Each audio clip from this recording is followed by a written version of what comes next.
Quelques mots maintenant sur l'attitude. Donc, plus généralement, quand on est dans une situation où on pense que son enfant ou son adolescent ne va pas bien, il y a des attitudes qui sont très importantes à respecter, notamment si on veut être dans une démarche respectueuse, bienveillante vis-à-vis de son enfant et de son adolescent. La première chose, c'est d'écouter sans juger, sans faire des reproches, sans étiqueter, sans les tu es ou tu aurais dû, tu n'as pas fait ce qu'il fallait, voilà. En évitant ça, on écoute sans juger. Essayez aussi de ne pas interrompre. Quand un adolescent commence à dire ce qui ne va pas, quelque part, ça veut dire qu'il va avoir un moment, il va vouloir vider son sac. Laissez-le vider son sac jusqu'au bout, même si vous avez très très envie de réagir. Si par exemple il commence à vous expliquer qu'il y a eu un problème, que du coup il est sorti de la classe précipitamment avant même la fin du cours, et là dans votre tête de parent vous vous dites oh, mais c'est super grave de quitter la classe en plein milieu d'un cours, qu'est-ce que le prof va dire, quelles répercussions ça aura sur le bulletin scolaire. Il y a des petites alertes qui vont s'allumer quand on est parent. Sauf que peut-être que voilà, lui c'est une façon peut-être de dire, si vous l'interrompez en lui disant ah mais tu sais que tu n'as pas le droit de faire ça, de te lever puis de quitter la salle de cours. Oui, mais du coup si on l'interrompt, et même si vous avez raison de dire ça, là le but c'est de le laisser s'exprimer.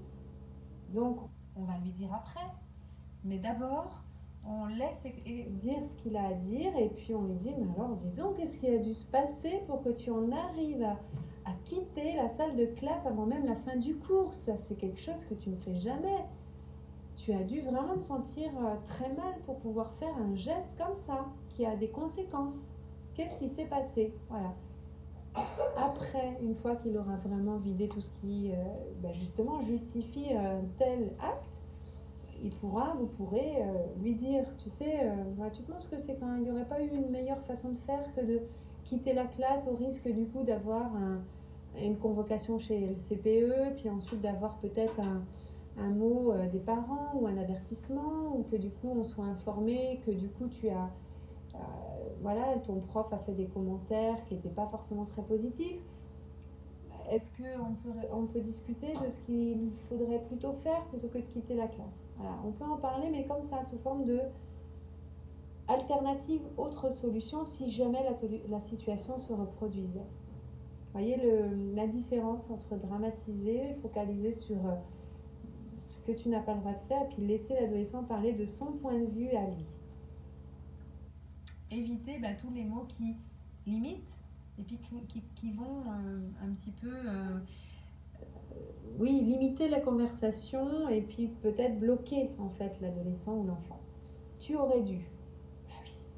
Mais si on pouvait faire tout ce qu'on aurait dû, on n'aurait jamais de regrets, puis certainement qu'on serait très exemplaire. Mais je connais personne qui dans sa vie ne peut pas dire à un moment donné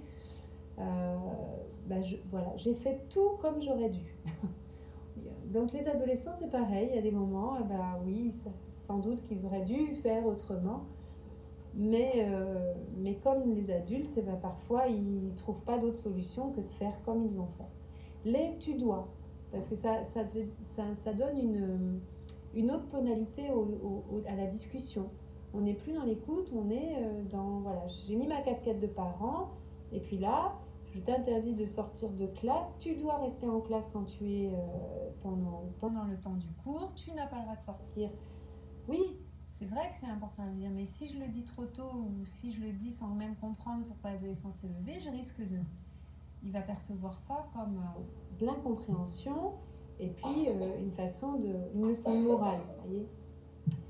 Alors l'autre chose, c'est rien, ça va passer. Voilà, il revient complètement triste, effondré parce que son meilleur ami a divulgué le secret qu'il lui avait confié sur quelque chose vraiment très personnel, et du coup il l'a dit à plusieurs personnes et les autres personnes sont venues se moquer de lui. Il raconte ça à ses parents, puis du coup les parents disent tu sais ça c'est rien, hein, ça va passer.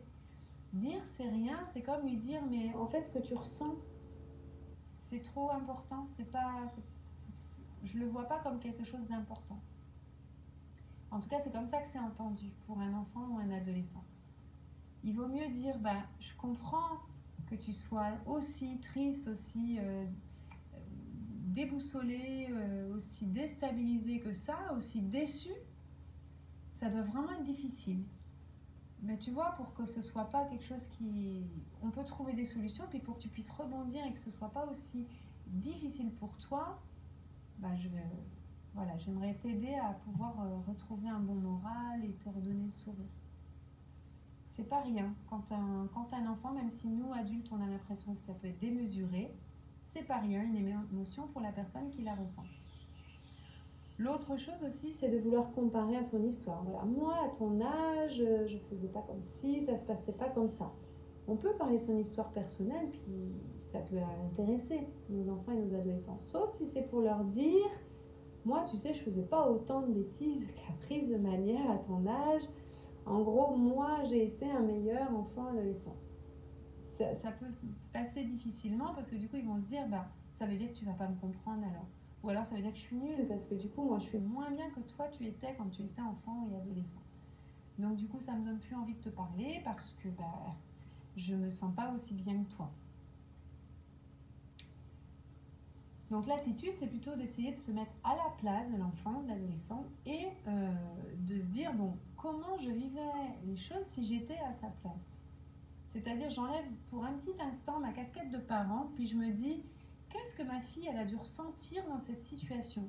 Qu'est-ce que mon fils, il a dû vivre toute cette journée après avoir eu ça comme contrariété, comme moment difficile? Voilà, j'essaie de comprendre, de me mettre à sa place pour essayer de bien voir et ressentir ce qu'il a bien pu ressentir. Parce que c'est le seul moyen que j'ai de vraiment comprendre ce qui se passe pour lui et donc ensuite pour mieux l'aider.